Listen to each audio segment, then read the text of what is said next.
Muy buenas tardes a todos y a todas nuestros oyentes. Aquí estamos a ver si dan con el truco de poner a un volumen que no les moleste los cascos. Que estamos aquí, como ya nos ven, a través de Facebook, si están conectados en este momento. Y a través del 107.9, nuestra audiencia, Radit, Twitch, a través de todas estas maneras nos pueden oír, incluso ver, como ya hemos dicho, que luego queda grabado en Facebook y puede verlo cuando le apetezca. Punto de vista, espacio político. Hoy le toca el turno a Izquierda Unida. Le presentamos pues a Manoli Santos como coordinadora de Izquierda Unida. Manoli, buenas tardes. Buenas tardes. Y le presentamos a Paco, que creo que se le ha caído algún papel. Buenas tardes, Paco. Buenas tardes. Acércate un poquito al micrófono, ¿no? Para que así se nos escuche mejor. Bueno, distintos temas para tratar, vuestro punto de vista, de lo que queráis hablar, aparte de lo que nosotros ponemos y traemos aquí a este espacio hoy. Pero yo creo que de justicia no comenzar con lo que estamos viendo. Iba a decir viviendo. Estamos viendo cómo están viviendo los valencianos y a la vez nosotros pues viviendo esta información y esta manera de solidarizarnos y cómo hacer para ayudar y demás. Polémica, pues la gestión. Culpa de gobierno central, autonómico. ¿Qué opina Izquierda Unida de lo que ha ocurrido y cómo sobre todo se ha gestionado? ¿Se podía haber evitado? Bueno, yo, Izquierda Unida, nosotros pensamos que... ¿Qué habéis dicho? ¿Os habéis reunido? No nos hemos reunido pero, bueno, específicamente para hablar de este tema, no nos hemos reunido, no tenemos una opinión pero en conversación conjunta, entre pero vosotros. Bueno, una catástrofe de esta envergadura, yo creo que ni la EMET, aunque había los avisos correspondientes y desde luego, pero bueno, una catástrofe de tanta envergadura, que es la mayor catástrofe natural que ha habido en España y demás, no, yo creo que nadie lo preveía, pero de todas formas sí que había avisos y la EMET había avisado, el Gobierno central con la delegada del Gobierno se había puesto en contacto con la Generalitat, con la consellera de Valencia, del Gobierno valenciano, para darle la alerta desde las 12 o antes de la mañana. Estaban en contacto, no se le dio quizás la importancia, yo creo que desde el Gobierno valenciano no se le dio la importancia que se le estaba dando desde el Gobierno central. Y bueno, y desde luego el presidente yo creo que no le dio ninguna porque bueno, a la vista está que él continuó con su agenda. ¿Presidente a qué te refieres? El presidente valenciano, el de la Comunidad Valenciana. De la Comunidad Valenciana. Mazón. Él siguió con su agenda absolutamente incomunicado, como si no ocurriera nada, cuando ya había distintos pueblos que estaban absolutamente anegados y absolutamente destruidos cuando él apareció. Creo que no, a lo mejor no es el momento de centrarnos y de tener esas batallas en la actual situación. No es el momento, pero lo ha sido. Porque sí, se ha estado en plena catástrofe y la polémica ha estado por existiendo, porque bueno, lógicamente el Partido Popular intenta de echar balones fuera y de decir, y tú más, como viene haciendo, que de todo culpa al Gobierno central, aunque la culpa no la tenga, pero bueno, también de las catástrofes naturales también. Pero yo creo que la gestión del Gobierno central igual podría haber actuado un poco antes, y el Gobierno valenciano, por supuesto, pero que en la gestión del Gobierno central yo creo que ha sido bastante... puede tener alguna laguna, pero yo creo que ha sido bastante eficaz en cuanto al... porque hay mucha gente que dice, bueno, ¿y por qué no han mandado al ejército? Nada más que se empezó a inundar, ¿por qué no han mandado al ejército? No, es que hay que saber que el ejército no se puede mandar cuando uno quiere. O sea, que es que tiene que haber un cierto nivel de alarma que la tiene que decretar el Gobierno de la Comunidad Valenciana para que pueda actuar el Gobierno central. Porque el PP, Rajoy, Al principio empezó a decir que, bueno, que se tenía que decretar la emergencia nacional. Eso es quitarle la potestad a la comunidad autónoma valenciana. Si eso lo llega a hacer gobierno en el primer lugar, bueno, yo creo que el PP hubiera puesto el grito en el cielo diciendo que como es un gobierno del PP, el que gobierna Valencia, pues por eso se le quitaban las competencias. Entonces, el gobierno ha actuado cuando se ha decretado el nivel de alarma para que actúe el gobierno y para que actúe el ejército. Y yo creo que ha desplegado todos los medios, o por lo menos bastantes medios, y ha desplegado bastante ayuda, digamos, a nivel económico, dentro de los presupuestos del gobierno, mediante un primer decreto de ayuda de 10.600 millones y después otro de 3.000 y pico, son casi 15 millones de euros los que el gobierno central de momento ha destinado para la emergencia que se ha dado, para la reconstrucción de vivienda, ha desplegado un importante escudo social y el Ministerio de Empleo ha aprobado un escudo laboral importante, con ERTES en las empresas. Lógicamente hay muchísimas industrias, muchísimas empresas, muchísimos comercios, y hay un montón de empleo que se va a perder de momento porque esas empresas están destruidas, y el escudo laboral que se ha planteado desde el Ministerio es para que no se pierda ni un solo puesto de trabajo y para que no se pierda ni un solo salario por parte de las personas afectadas, y que las industrias tengan también sus ayudas para poder reconstruir esa industria y que pueda seguir los trabajadores en ella.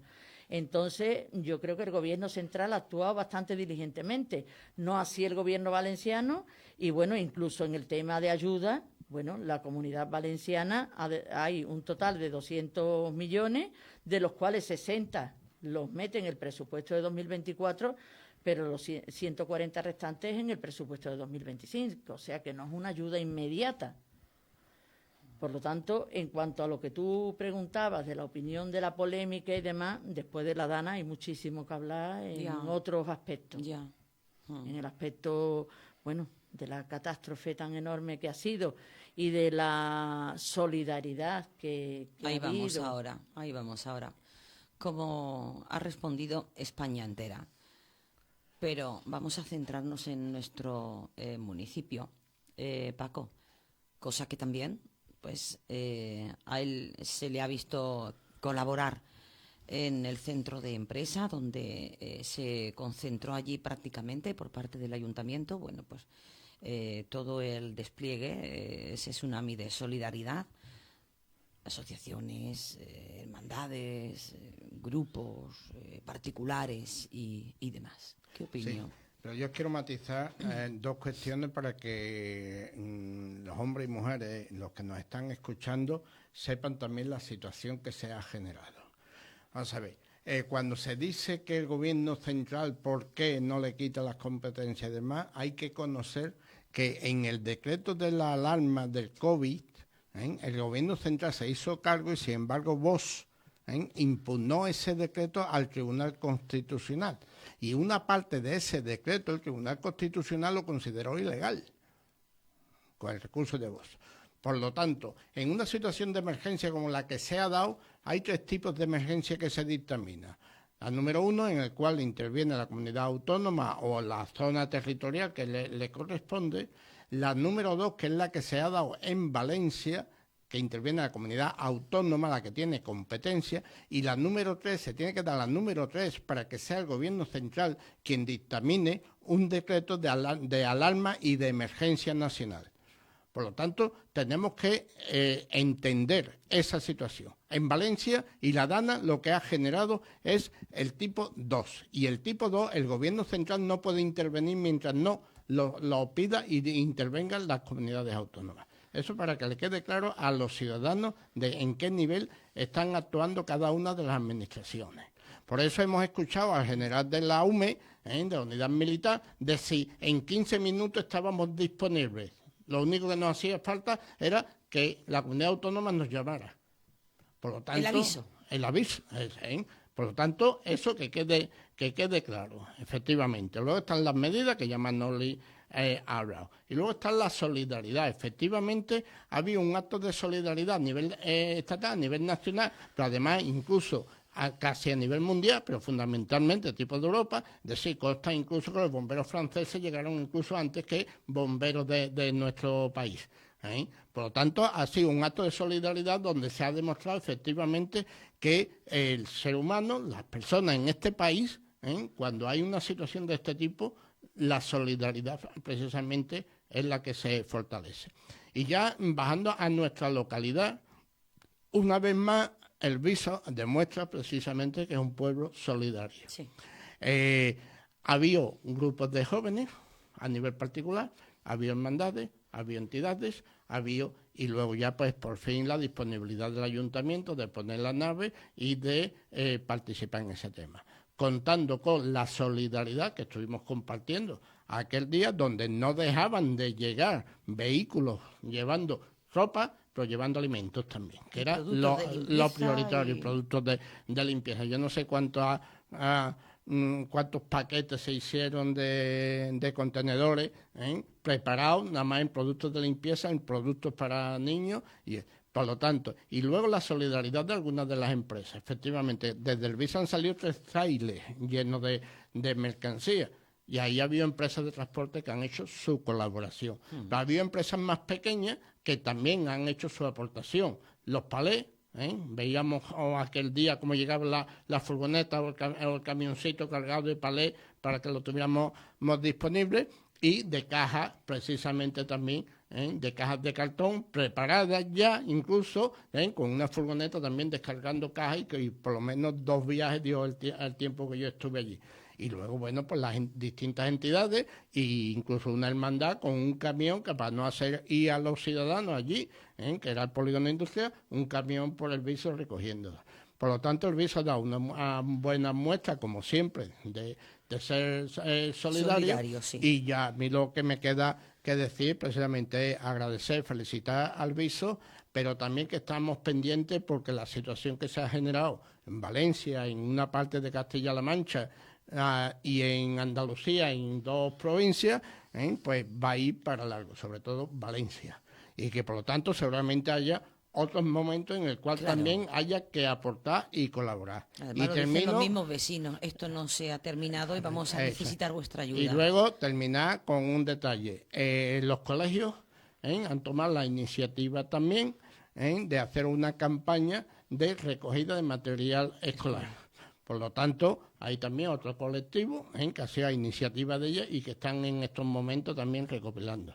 Por lo tanto, sigo insistiendo.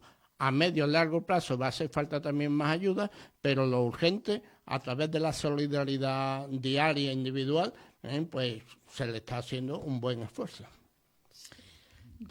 Sí, Manoli. Ya en otra vertiente, porque hemos hablado de la vertiente política, la vertiente solidaria, yo creo que la vertiente climática es importante, y es importante que la mencionemos porque nos parece que el cambio climático, bueno, hay negacionistas del cambio climático, pero el cambio climático ha llegado y está aquí. Y esto no es gratuito, esto que ha ocurrido ahora y que desgraciadamente yo creo que no va a ser el primer episodio que ocurra de estas características en España o en cualquier otro punto, porque el cambio climático está ya aquí y hace que tengamos pues lluvias torrenciales como las que hemos tenido, que tengamos sequías pertinaces como la que hemos tenido y como la que hay, que están ocasionando desastres naturales de este tipo, que están ocasionando hambrunas en algunas otras partes, porque la sequía hace que no se cultive nada y que haya hambre.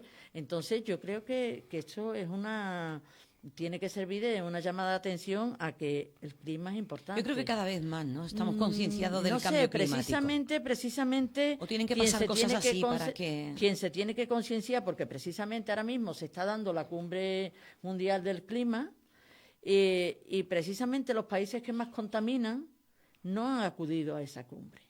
No han acudido a esa cumbre porque siguen negando que sea importante el preservar el planeta y que los vertidos y que la contaminación de las industrias y todo eso, pues ellos siguen negando que eso afecte al clima. Por lo tanto, no ha acudido Estados Unidos, no ha acudido China, no ha acudido Alemania, no ha acudido Francia, no ha acudido una serie de países que son muy importantes en la lucha contra el cambio climático y que precisamente no acuden. Y yo creo que igual los ciudadanos, a niveles individuales y demás, estamos a lo mejor más concienciados que algunos países que tienen que concienciarse. Por lo tanto, yo creo que esto es una llamada de atención y que desgraciadamente creo que no va a ser la última. Lo que sí, lo que no, qué desastre, qué catástrofe, qué horror. Y que el deseo de que cuanto antes pues se recupere el pueblo valenciano y ellos puedan hacer vida normal. Aparcado el asunto de la Dana, varias ruedas de prensa. La última, de Izquierda Unida, denunciaba la actitud del equipo de gobierno sobre la actuación que necesita este pueblo para tener información veraz y rápida de la gestión municipal. No es la primera vez que hace Paco esta denuncia. Sí, y seguiremos diciéndolo porque, hombre, desde la toma de posesión de este grupo político y por este portavoz manifestamos en aquel día que haríamos una oposición responsable, seria, y en aquello que hiciera falta colaborar con el equipo de gobierno, se colaboraría, en aquello que pudiéramos aportar, aportaríamos, y en caso de que no, pues hacer una oposición, pero con alternativa a las propuestas que íbamos a hacer. Eso es nuestra actitud en toda esta época, lo que llevamos los 2 años y lo que nos queda. Y por lo tanto, sigo insistiéndole, yo que estoy más tiempo por el ayuntamiento, a los concejales y concejalas del equipo de gobierno, creo que mi actitud en ese tema sigue siendo en esa línea. Y hay 2 cuestiones, pusimos en esa rueda de prensa, 2 cuestiones, pero que casi de forma permanente. El otro día, por lo visto, el alcalde, en un medio local, y no sé si en Radio Alcore, también decía, con el problema de un puesto de trabajo, que, hombre, que Izquierda Unida estaba pidiendo la documentación y que cuando Izquierda Unida no había dicho nada es porque estaba todo bien. No, es que Izquierda Unida, por esa actitud de responsabilidad, mientras no tenemos contrastado la situación, no queremos salir públicamente. Y hemos tardado casi 1 mes y medio en que nos facilitaran toda la documentación para poder ver si efectivamente se habían hecho las cosas bien o no. Por lo tanto, a eso le llamamos nosotros falta de transparencia. Porque ante la falta de transparencia se genera duda, que en la rueda de prensa que dimos, estamos hablando del puesto de la tesorera, y eso hace que genere duda. Si no genera duda a los grupos de oposición, se genera duda en la calle, se pierde confianza en el equipo de gobierno y en la administración que es el ayuntamiento. Y eso es lo que venimos insistiendo. Tenemos, en aquella rueda de prensa denunciábamos 2 cosas: falta de transparencia en esta situación, y también decíamos la falta de transparencia, por ejemplo, en el comunicado que hubo de la Junta de Andalucía de que el Viso era pueblo de riesgo del mosquito del Nilo. Pues bueno, está costando la propia vía recibir la información completa. Eso entiendo, y el concejal de Sanidad que me ve y efectivamente nos llevamos bien y tal, digo, vamos a ver, que lo he pedido 3 veces, pásame la información, que tan difícil no es. Si lo estás haciendo bien, estupendo, pero para poder nosotros ver y generar confianza en la población del Viso, el equipo de gobierno necesita transparencia. Aparece también aquí la Ley de Bienestar Animal, donde comentaba que tanto el alcalde como el propio subdelegado hacía una posible prevaricación. Sí, no, pero esa es otra situación distinta, que no es cuestión dentro de la misma rueda de prensa, no es ambas partes que se dieron tema ya no es una cuestión de transparencia solo, es una cuestión, es que ante el decreto que el señor alcalde hace con la ordenanza de ruido, El alcalde no tiene competencia para hacer un decreto anulando la ordenanza por un tiempo. El alcalde puede tener, de acuerdo a la ley de base, puede tener competencia ante una situación de emergencia, como la que se ha dado. Y yo pongo el ejemplo, el Utiel, el primer ayuntamiento, el alcalde decide a las 7 de la mañana cerrar los colegios, la universidad, los mercados, los no sé qué, de ese mismo día. Y el alcalde no tiene competencia para cerrar el colegio, pero sin embargo asume esa responsabilidad. Pero una situación de emergencia.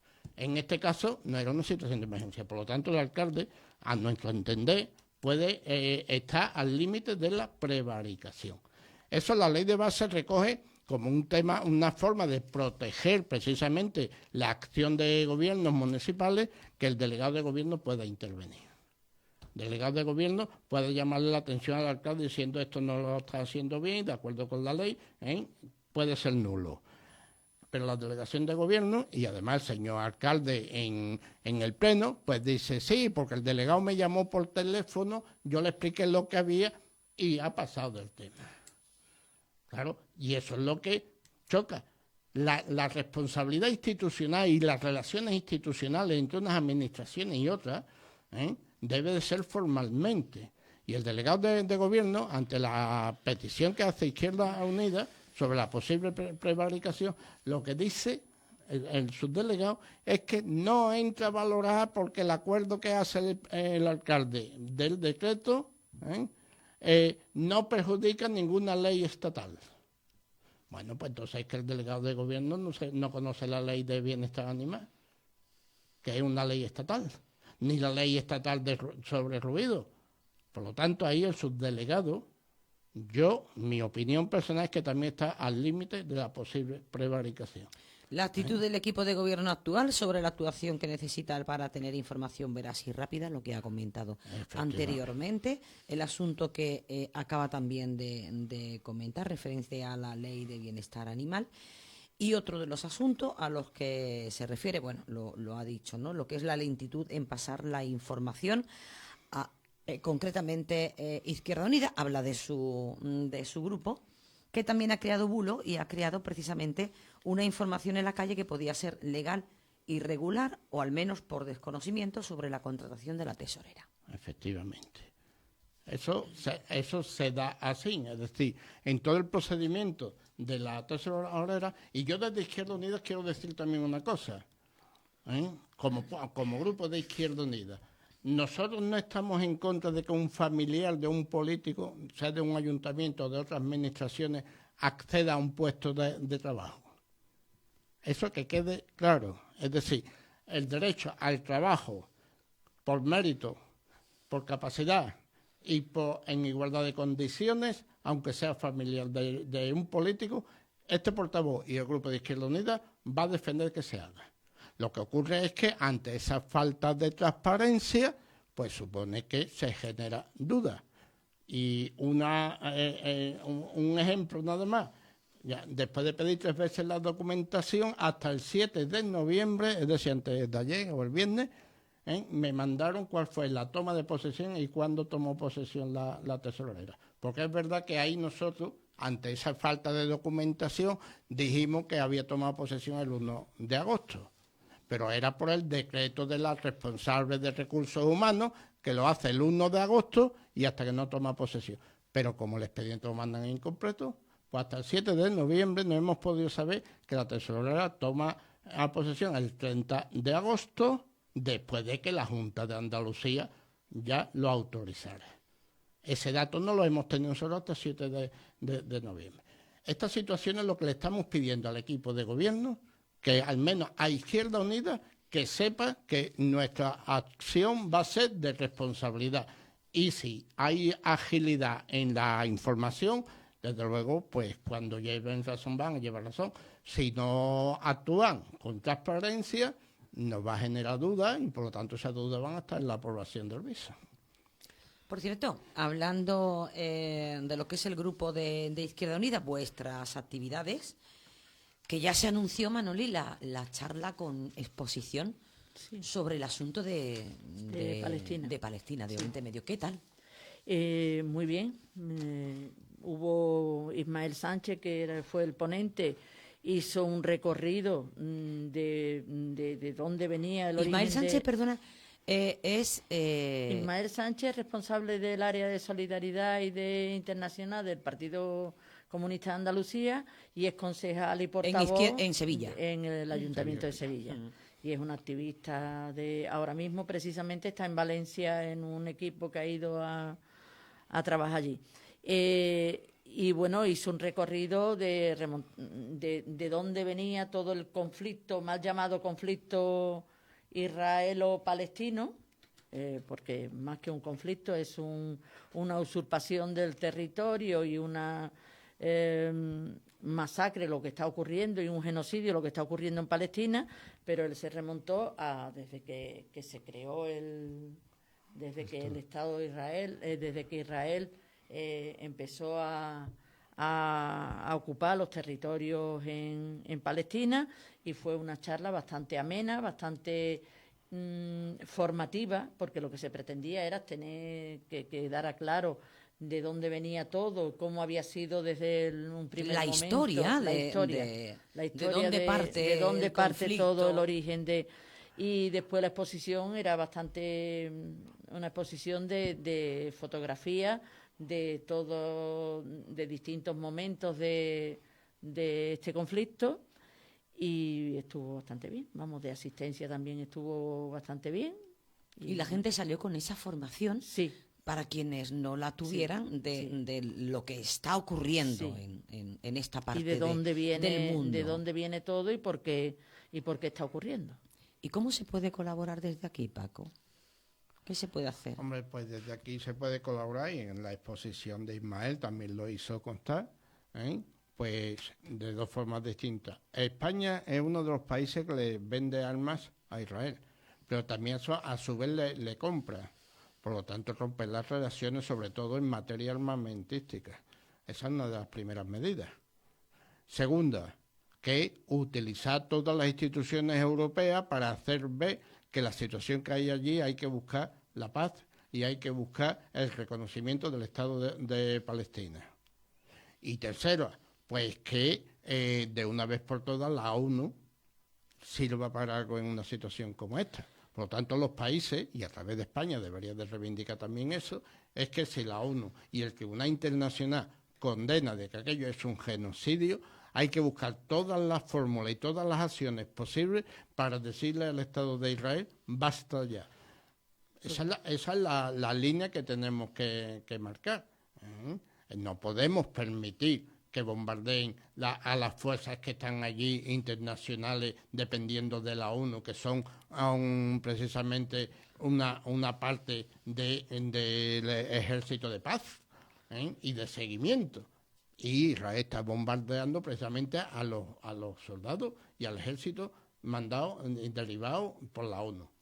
No se debe de permitir. Entonces, desde España, desde cada uno de los pueblos, tomando conciencia de qué es lo que es que sí, y vayamos elevando precisamente esa presión para acabar con ese genocidio. La actualidad a veces nos lleva a hacer análisis y opinar a nivel internacional. Sí. ¿Qué os parece Trump? Que vuelve a ser presidente de los Estados Unidos. Pues a mí me parece fatal. A mí me parece fatal porque, primero, yo es que, la verdad es que Estados Unidos, incluso con la administración Biden, tampoco es que se haya destacado por tener una política muy progresista, pero bueno, al menos un poquito más. Pero bueno, ya Trump es que, aparte de que es un fascista o no sé cómo llamarlo, es que además yo creo que está bastante loco, aparte de eso. Entonces, él dice que concretamente, él dice que acaba con la guerra de Ucrania en 10 minutos y con la de Palestina igual. O sea que, ¿cómo acaba con eso? Bueno, pues masacrando más todavía al pueblo palestino y quitándolo del mapa y listo, y ahí se queda Israel y ya se acabó la guerra. Entonces a mí me parece que Yo es que creo que no solo en Estados Unidos, yo creo que tenemos equivocado, quizás las fuerzas progresistas no sepamos calibrar o no sepamos interpretar lo que la gente piensa, o quizás no sepamos darle el valor que tiene los bulos que están lanzando. Trump tiene todos los medios a su alcance, me refiero a medios de comunicación. Los grandes magnates de los medios de comunicación han estado con Trump en la campaña. Entonces, la cantidad de barbaridades y de bulos que se lanzan y yo creo que eso... yo he escuchado declaraciones le han puesto el alcachofa a gente de la población hispana y han dicho cosas que yo me he quedado muerta. Entonces, y aquí pasa lo mismo. Aquí precisamente, cuanto más humilde y más, baja en el sentido de poder adquisitivo, son las personas y a nivel de formación y demás, más calan esos mensajes. Entonces yo creo que eso nos lo tenemos que hacer ver. Yo creo que las fuerzas progresistas nos lo tenemos que hacer ver, porque eso está ocurriendo, no solo ha ocurrido en Estados Unidos, sino que eso está ocurriendo en Europa y eso está ocurriendo en España. Yo creo que eso nos lo tenemos que hacer ver. Volvemos al viso nuevamente, y ya para terminar, que se nos va el tiempo. Hoy ha sido el último día para presentar licitación, como ya habéis oído. Lo anunciaba la delegada en Vías y Obra durante la semana pasada, para lo que es la reforma integral del mirador, ya hoy día, mirador Alcalde Juan Olgado Calderón. Un tema que también, pues tuvo su polémica, podríamos decir, a la hora del acto en sí de la placa, el no estar de acuerdo en el lugar donde se puso, desde el partido suspender dicho acto. Y también tuvo un momento en el punto de vista del Partido Socialista, precisamente el alcalde Gavi Santos, sobre lo ocurrido con la colocación de la placa en el mirador de la Muela, hoy mirador Alcalde Juan Olgado Calderón. Escuche. Lo único que hacemos nosotros es atender a la petición que hace la propia Izquierda Unida, que nos pide suspender el acto, y que nosotros, obviamente, si ellos, que son los que solicitaron, pues no querían celebrarlo, pues directamente accedimos. Lo que sí le advertimos que suspender el acto conlleva suspender y finalizar el acto, porque nosotros no íbamos a alargar más este procedimiento, que lejos de ser algo positivo, pues lo que nos estaba creando era cada vez pues más crítica y cada vez pues más malestar, ¿no? Ya cedimos en su momento, como ya se anunció, a ser hijo adoptivo a Juan Olgado, lo cual vimos conveniente, se hizo. Recibimos muchísimas críticas por parte de una parte de la ciudadanía, pero aún así cumplimos nuestro compromiso, se hizo el acto y se hizo el reconocimiento. Izquierda Unida accedemos al mirador, que volvemos a decir, también recibimos bastante crítica, porque había personas que entendían que no era un mirador que se debiera de poner a nombre de, en este caso, de la solicitud. Nosotros no lo entendimos así, vimos que era apropiado y se hizo el cambio de nombre, volvemos a decir, con personas en contra de esto, pero bueno, atendimos a nuestro compromiso y así se hizo. Y después pues viene una pataleta, creo que nada acertada o no es normal del procedimiento que se estaba haciendo, de dónde se debía de ubicar la placa. La placa, con una buena intención por este equipo de gobierno, se coloca en todo el centro del mirador. De hecho, donde está colocada, cualquier vecino que pase puede verla, que yo creo que es el sitio más visible del mirador y donde debe de estar, que es en todo el centro del parque. Y ellos pues pedían que se pusiera en toda la puerta del bar, que no entiendo el propósito que perseguía en un sitio que primero pues afectaba la accesibilidad, que estaba fuera del mirador, porque eso es calle Sol, no es el mirador es el mirador y la calle es la calle. Entonces no entendíamos por qué se quería poner allí. Se dijo que bueno, que el sitio no era el adecuado y que el sitio era, si estamos poniendo el nombre del mirador, pues se le pone al mirador, ¿no? No se va a poner en medio de la calle, y así se hizo. Además, yo creo que no tiene ni argumento ni sentido esa pataleta que se ha cogido ahí cuando cualquier ciudadano puede pasar por la calle Sol y ver dónde está puesta la placa, que se puede ver que está hecha con la mejor intención. Porque si nosotros lo hubiéramos puesto en un rincón del parque, pues tapada y escondida, pues a lo mejor hubiera entendido la pataleta que se coge, pero cuando se pone la placa en todo el centro del parque, en el sitio más visible, pues no sé qué es lo que perseguían con esa actitud que cogen. Al final, quien sale perdiendo es el propio homenajeado, que no recibe, sí recibe el nombre del parque, pero que pierde el día de... Esto era algo que venía ya con bastante tiempo y que se daba por finalizado el acto, porque la placa estaba puesta. No íbamos a quitar otra vez la placa y volver a cambiar. Se dijo que la placa se quedaba puesta, se suspendía el acto y se daba por finalizada el procedimiento completo, y así se hizo. Bueno, las palabras del alcalde referente a este asunto. Pues el alcalde, como ocurre bastantes veces, dice medias verdades que al final termina convirtiéndose en mentiras. ¿Por qué razón?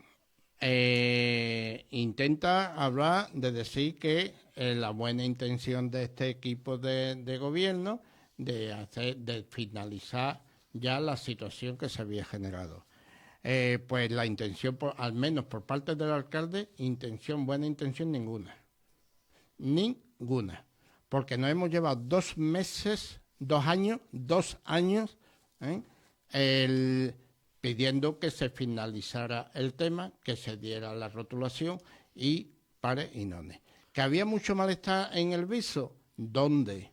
Las 120 firmas que el propio PSOE, que yo estoy convencido que el propio PSOE recogió para poder tener una excusa de no poner el nombre a los sitios que nosotros en principio habíamos dicho, y una de ellas era la Plaza Itálica, que lo puso el propio PSOE. Por lo tanto, que diga las cosas completas y que diga la realidad. Y después de 2 años, hasta que este portavoz, en un pleno en el cual se iba a nombrar un hijo predilecto, dijimos que Izquierda Unida no participaría en más títulos honoríficos mientras no se finalizara la situación de Juan Holgado.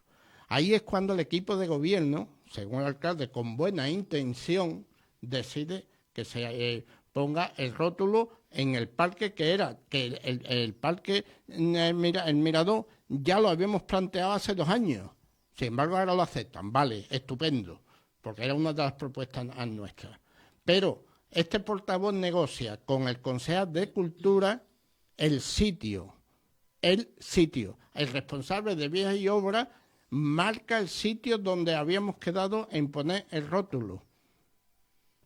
Y cuando nos enteramos, el mismo día en que se iba a inaugurar el rótulo, resulta que observamos que estaba cambiado de sitio. Yo creo que el único que ha emborronado la situación de nombramiento de Juan Holgado y la rotulación del parque ha sido el señor alcalde. Y lo digo así de tajante. Aquella mañana, efectivamente, esa pataleta que dice el alcalde que tomamos, es que yo lo que le pedía al concejal de Cultura, hombre, que fuera serio. Que el acuerdo que había quedado conmigo como portavoz y que los Unidos habíamos aceptado, se marcó y estaba marcado allí y creo que sigue marcado allí. Si había que cambiarlo por alguna circunstancia, se podía haber hablado. Y no me venga a mí el alcalde con que impedía la movilidad, porque no impedía nada, porque se marcó la distancia para que hubiera espacio para que la movilidad en carrito, en minusválido y tal, se accediera.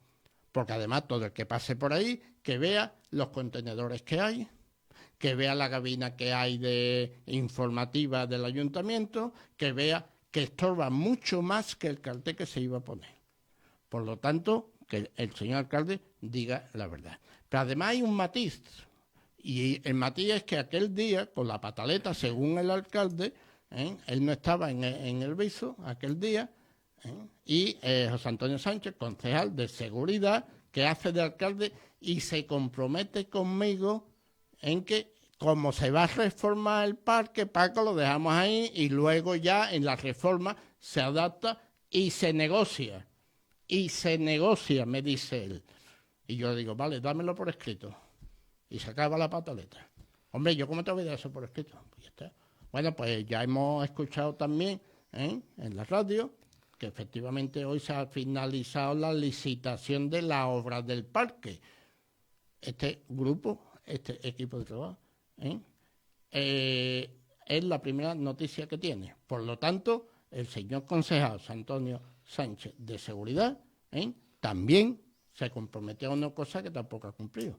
Por lo tanto, aquí el único que ha emborronado el homenaje a Juan Orgado Calderón, que no se lo merece precisamente, ese borrón ha sido el alcalde y parte de su equipo de gobierno. ¿No os gusta dónde está la placa puesta? No era una cuestión de gusto, de dónde se ponía, era una cuestión de seriedad. Si el concejal de Cultura quedamos en un sitio, si no es posible, se dice. Si no es posible, se dice. Si después de 2 años de debate y de discusión con el equipo de gobierno, este grupo político ha aguantado la que ha aguantado, que escuchar al señor alcalde varias veces que es que había una parte del viso que no estaba a favor de esa rotulación y de ese hijo adoptivo que era Juan Orgado, eso se lo ha sacado el PSOE de la manga. Lo sigo diciendo así y estoy convencido, porque decía, es que el barrio se ha opuesto al nombramiento en la Plaza Itálica. Y resulta que en la Plaza Itálica hay 40 vecinos y se recogen 140 firmas. Ahí hay intencionalidad para poder tener una razón y una excusa de que no se rotulara aquella plaza. Y luego, posteriormente, aguantar 2 años que hasta que desde Izquierda Unida nos reivindicamos a fondo la situación, no se decidió lo del parque. Pero es que luego todos los pasos que han ido con ese tema era que nos decían una cosa, se hacía otra. Y el alcalde, el concejal de Cultura y el concejal de Seguridad, que aquel día se comprometió conmigo que una vez que se hiciera la reforma del parque, antes de hacer la reforma del parque en el proyecto, negociaría con Izquierda Unida dónde iba a ir el rótulo definitivamente. Todavía estoy esperando al concejal y parece ser que la obra y el proyecto está ya terminado.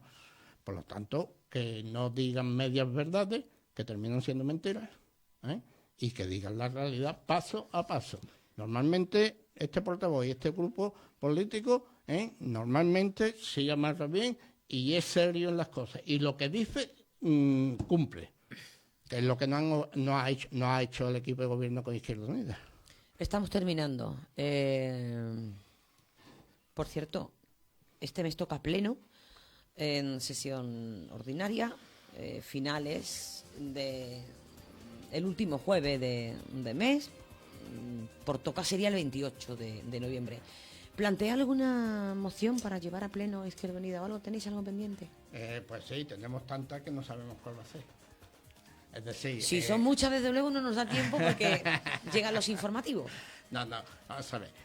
La situación nuestra, y además nosotros tenemos asamblea el jueves y eso lo llevamos nosotros a que los afiliados y nuestros simpatizantes nos hagan aportaciones, pero y ya nos está llegando aportaciones. Pero nosotros lo que vamos a insistir fundamentalmente en el próximo pleno es insistir qué pasa con la liquidación del presupuesto, cómo se lleva el tema de la recaudación de impuestos, fiscales y demás, que nos sirva de avance para el presupuesto del 2025, y luego vamos a plantear una serie de zonas, que es el tema de suciedad, el tema de faltas de limpieza, la toma de conciencia a nuestros ciudadanos y ciudadanas para que precisamente los perros, es decir, que hay varias cosas.